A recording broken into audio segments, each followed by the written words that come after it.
High hello good morning friends, welcome back to my channel. तर कशा आहात तुम्ही सगळे? आय होप तुम्ही सगळे खूप छान आणि मस्त मजेत असणार.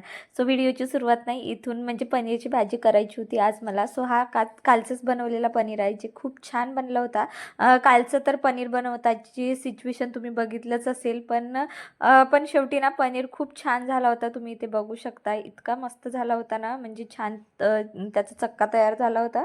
त्यानंतर त्याला मी रात्रभर जे आहे ना फ्रीजमध्ये ठेवलेलं होतं. सो आता इथे कट करून घेते. म्हटलं चला आता मस्त इथे नाही का बटर पनीर करून घ्यायचं होतं. पण झालं असं होतं की म्हणजे एवढा व्हिडिओ जो आहे ना तो मी पनीरचा शूट करत होते, तेवढ्यातच इतक्या जोरात माझा ट्रायपॉड पडला ना की त्याचे सगळे असे तुकडे तुकडे पसरलेले होते. आता ते सगळं जोडून जोडून ना व्हिडिओ शूट करणं अजिबात शक्य नाही, कारण ऑलरेडी आम्ही खूप उशिरा उठलो. कारण आज मुलांचा ॲन्युअल स्पोर्ट डे आहे, त्यासाठी त्यांना पण मला म्हणजे रेडी करून द्यायचं आहे. त्यातल्या त्यात चिऊच्या पप्पांना खूप उशीर होत होता, म्हणून जे आहे ना मी इथपर्यंत हा पनीरचं सगळं काही शूट केलं. याच्यानंतर माझ्याने काही शक्यच झालं नाही पूर्ण म्हणजे रेसिपी वगैरे दाखवण्याचं. ऑलरेडी मी पनीरच्या भरपूर रेसिपीज तुमच्यासोबत शेअर केलेल्या आहे. त्यानंतर डायरेक्ट ना मी व्हिडिओ 11 वाजता स्टार्ट केलेला आहे. सो त्याला कसं बसं जोड जंतर करून ना ट्रायपॉड लावला होता इथे. आणि इथे चिऊची म्हणजे मला हेअर्स वगैरे करून द्यायचे होते. तिला आधी रेडी करून देते आहे. ॲक्च्युली तिचं ड्रिल म्हणजे डान्स आहे. सो मागे जेव्हा म्हणजे स्पोर्ट डे होता ना, तेव्हा ती स्पोर्ट्समध्ये होती. पण यावेळी ती ड्रिल डान्समध्ये आहे. आणि म्हणजे नॉर्मल असं काहीतरी छावा मूवीचं एखादं सॉन्ग आहे, त्याच्यावर तिचं म्हणजे डान्स आहे.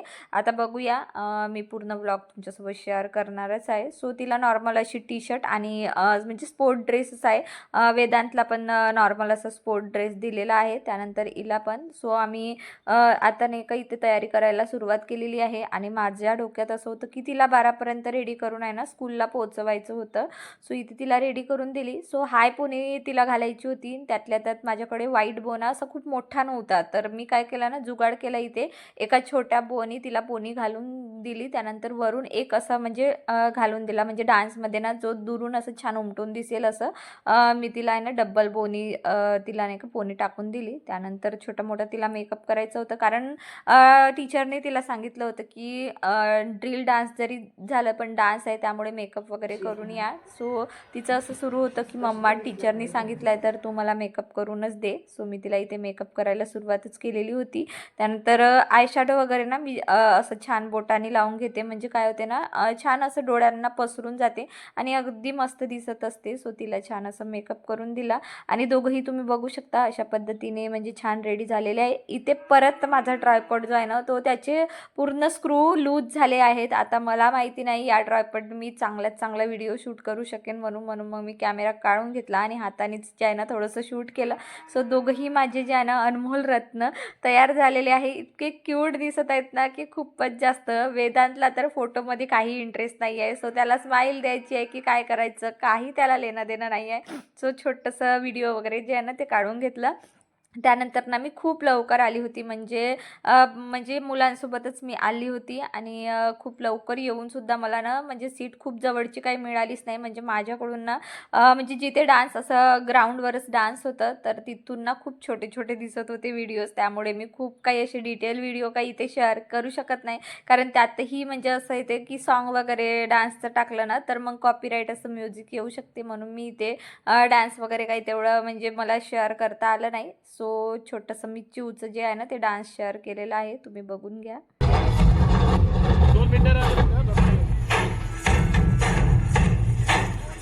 सो कॉपीराईट म्युझिकमुळे ना मला इथे म्हणजे खूप जास्त असं म्युझिक टाकता आलंच नाही, त्यामुळे छोटं मोठं म्युझिक मी इथे ॲड केलेलं आहे. आता बघूया जर कॉपीराईट येईल तर मग तिथूनही मी म्यूट करून घेईल. सो आता व्हिडिओ अपलोड केल्यानंतर कळेल की कॉपीराईट येतं की काय. त्यानंतर ना म्हणजे सगळे मुलं सारखे दिसत होते, त्यामुळे आपला मुलगा कुठे आहे आपली मुलगी कुठे नाही हे शोधायला जरा 5-10 मिनिट ना वेळच लागते. म्हणजे मी की म्हणजे इकडे तिकडे बघता बघता मला ना चिव दिसली. मग तिचं मी थोडंसं झूम करून करून जे आहे ना थोडंसं शूट केलं.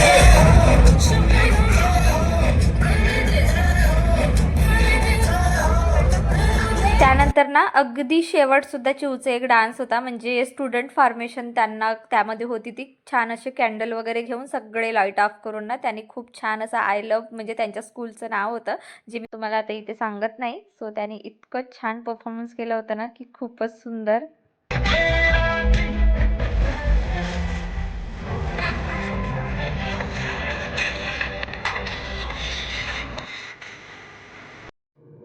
सो सगळे डान्स म्हणजे काय होतं ना, एक स्पोर्ट्स होता आणि एक ड्रिल डान्स होतं, असं करून ना सिक्वेन्स वाईज होतं आणि त्यामुळे ना खूप जास्त उशीर झाला होता. म्हणजे मला शेवटपर्यंत राहावं लागलं, कारण एंडिंगचा जो म्हणजे स्टुडंट फॉर्मेशन होता ना, त्यात चिव होती आणि मला लेकरांना घेऊनच घरी जायचं होतं, म्हणून माझा अख्खा दिवस इथेच गेलेला आहे. म्हणजे 12 वाजता मी आली आणि अगदी आता 8:45 झालेले आहे. मी घरी आली, चेंज केला आधी, मेकअप म्हणजे तयारी वगैरे, मी फ्रेश काही वगैरे झाली नाही. आधी म्हटलं चला निवांत बसून पाणी पिते, पण मला इतकी जास्त तहान लागली होती ना, की मी उभ्यानेच जे आहे ना पाणी पिऊन घेते आहे. त्यातल्या त्यात मी तर एवढी थकली, पण मुलं ना अजिबात थकत नाही बाबा. म्हणजे चिवचं आणि वेदांचं असं झालं होतं, घरी आल्याबरोबर मस्त रेडी होऊन ना ते निघालेले होते. त्यांच्या एका फ्रेंडचा बड्डे होता आणि तुम्हाला मी जसं सांगितलंच होतं की लग्नाचे हॉल, बड्डेचे लॉन वगैरे ना जे आहे ना, ते माझ्या घराच्या अगदीच म्हणजे 100 मीटरवरच आहे. पायी पायी सुद्धा जाऊ शकते. पण तिच्या फ्रेंडचे दादाजी आहे ना, तिला सोडायला आले होते, तर त्यांच्यासोबतच हेही दोघं चालले. सो तुम्ही इथे बघू शकता. म्हणजे मला इतकं थकवा जाणवत होतं, की असं वाटत होतं की आता घरी आली झोपून जावं, पण यांची एनर्जी ना जशीच्या तशी असते. माहिती नाही मुलांमध्ये एवढी एनर्जी कुठून येते, काय येते. म्हणजे इतक्या जोशमध्ये चिव छान रेडी झाली, तिचं पाहून वेदांतसुद्धा रेडी झाला आणि दोघंही गेले आता त्या बड्डे प्रोग्रामला. तर म्हटलं बाहेर आलीच होती आणि माझी बाल्कनी पाहून ना माझं मन खूप जास्त प्रसन्न झालं होतं. म्हणजे मला असं वाटलं की नाईटमध्ये आपली बाल्कनी किती छान दिसते ना. सो आता हा व्ह्यू तुमच्यापर्यंत तर पोहोचवायला हवं, म्हणून मी इथे थोडंसं नाही का बाल्कनी टूर देते. तर इतके छान झाडं दिसत होते ना, म्हणजे अगदी फ्लावर्ससुद्धा असे उमटून दिसत होते. जेव्हा म्हणजे मी दुपारी शूट करते ना, तेव्हा काय होते ना, ऊन असते बऱ्यापैकी, त्यामुळे बाहेरचं व्यवस्थित असं कॅमेरामध्ये शूटच होत नाही. आणि आत्ता इतकी क्लीन माझी बाल्कनी दिसत आहे ना, म्हणजे झाडंसुद्धा अगदी इतके छान ग्रीन ग्रीन दिसत आहे. म्हणजे मलाच असं म्हणजे जेव्हा मी व्हिडिओ करत होती ना, तेव्हा मला असं फील होत होतं की रात्री आपली बाल्कनी किती छान म्हणजे किती छान व्ह्यू दिसते ना आणि किती छान लुक दिसते. सो रात्री व्हिडिओ शूट केलं तर बरं होईल, पण तेच रात्री झाडांना हात लावायचं नसतं, त्यामुळे रात्री काही व्हिडिओ शूट होतच नाही. सो हे फ्रंट साईड आहे माझ्या घराचं, जिथे मी छोटे मोठे असे फ्लावर्स किंवा झाडं जे आहेत ते लावून ठेवलेले आहे. जेमतेम फ्लावर्स तर कमीच आहेत माझ्याकडे, नाहीच्या बरोबरीचंच आहेत. जे काही 2-3 आहेत तेच मी तुम्हाला डेलीमध्ये दाखवत असते. आणि त्यानंतर पूर्ण बाल्कनी अशी काहीशी दिसते. सो मुलांच्या शाळेतून येताना रस्त्याच्या बाजूलाच अगदी ना 20-20 रुपयाचे असे फ्लावर्स जे आहे ना, ते म्हणजे आर्टिफिशियल प्लांटर जे आहे ना, ते विकायला ठेवले होते. सो त्यातले 2 मी घेऊन आले, कारण माझ्याकडे हल्दी सॉसची बॉटल जी आहे ना, ती रिकामी झाली होती. म्हटलं चला त्यामध्ये आपण छान डेकोरेटिव्ह करूया. सध्या तरी डेकोरेटिव्ह करायला अजिबात वेळ नाही, म्हणून मी ॲज इट इज त्यामध्ये टाकून ठेवून दिले. त्यानंतर सकाळी खूप धावपळीत गेले होते. माझ्या घरातले मॅट्स वगैरे ना जसेच्या तसेच ठेवले होते, ते काही मी टाकलेच नव्हते. आता ते पटपट टाकून नाही ते स्वयंपाकाची तयारी करते आहे. सो कारण ॲक्च्युली मला खूप जास्त भूक लागलेली आहे आणि लकीली आज ना सकाळची भाजी पण आहे, राईस पण आहे, फक्त मला चपात्या घालायच्या आहे. सो सकाळी मी मुलांसाठी पनीरची भाजी केली होती आणि त्यातल्या त्यात आमच्यासाठी चण्याचं उसळ केलं होतं. सो ते सगळं बॅलन्स आहे, कारण दिवसभर मी पण नव्हती आणि मुलं पण नव्हते, त्यामुळे ना भात आणि भाजी पूर्ण बाकी होती. सो आता इथे चपात्या करून घेते म्हटलं पटपट पटपट. आणि त्यातही मला असं झालं होतं की मला कधी कधी ना म्हणजे माझं मूड म्हणा किंवा मला असं वाटते म्हणजे मला ना भाजी पोळी किंवा भाजी भात असं खाण्यापेक्षा ना मला कधी कधी ना चहा पराठा खायची खूपच जास्त क्रेविंग्स होते. मग मला ना अजिबात राहावतच नाही. सो मी ते म्हणजे चपात्याचं कणिक मळता मळताच असं डोक्यात येत होतं की चला आपण मस्त असं चहा पराठा एन्जॉय करूया. पण मग डोक्यात असं येत होतं की रात्री कोण खाते चहा पराठा, म्हणून मी चिवच्या पप्पांना विचारलं की रात्री वगैरे असं चहा पराठा वगैरे खाल्ला तर चालेल का, कारण आत्ता मला जेवण करायची अजिबात इच्छा नाही. तसंही टाईम निघून गेलेला होता. सो म्हणून मी काही साध्या चपात्या टाकले. तसं तर मुलांसाठी मला काही स्वयंपाक करायचंच नव्हतं, कारण त्यांचं म्हणजे ते प्रोग्रामला गेलेले आहेत, तिथूनच ते पोटभर खाऊन येणार. शेवटी मग मी कशाबशा 2-4 चपात्या टाकल्या. त्यानंतर शेवटी माझ्यासाठी मी चहा पराठाच केलेला आहे. सो चला आता आजच्या व्हिडिओमध्ये इतकंच मी काही शेअर करू शकते, कारण यानंतर ट्रायपॉडनी माझा साथ दिलाच नाही. त्याला जुगाड करून करून मी एवढं तरी म्हणजे तुमच्यासोबत शेअर करू शकले आहे. आता आय होप आता दुसरा ट्रायपॉड मागवते. काय करते हे तुम्हाला आता नेक्स्ट ब्लॉगमध्येच कळेल. मी आता मस्तपैकी माझा चहा पराठा एन्जॉय करते. सो चहा पराठ्यामध्ये ना चहामध्ये खास करून मी ना विलायची भरभरून टाकत असते, कारण हा फ्लेवर ना मला खूप जास्त आवडते. सो चला आता भेटूया आपण पुढच्या ब्लॉगमध्ये. तोपर्यंत तुम्ही स्वतःची काळजी घ्या. So bye friends, have a good day.